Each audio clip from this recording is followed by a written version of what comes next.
দেখেন অনেক সময় আমাদের কিবোর্ড ইঁদুরে কেটে ফেলে বা চেয়ারের চাপ লেগে তারটা কেটে যায় বা ছিঁড়ে যায়। তো তো সেই কিবোর্ডটাই কিভাবে ঠিক করা যায় তো সেটা আমরা দেখাচ্ছি। তো দেখেন এখানে ইঁদুরে আমাদের কিবোর্ডের লাইনটা কেটে ফেলছে।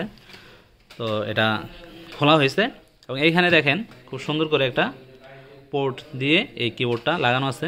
তো আমরা এখন আরেকটা নষ্ট কিবোর্ড এখানে রাখছি। এই নষ্ট কিবোর্ড থেকে আমরা এই পোর্টটা খুলে দেন আমরা এটা রিপ্লেস করে দিব।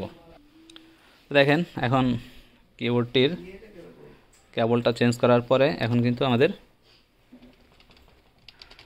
কিবোর্ডটা কাজ করতেছে। ওকে,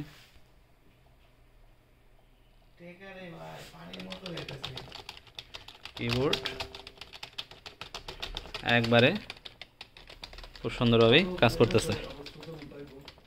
ধন্যবাদ।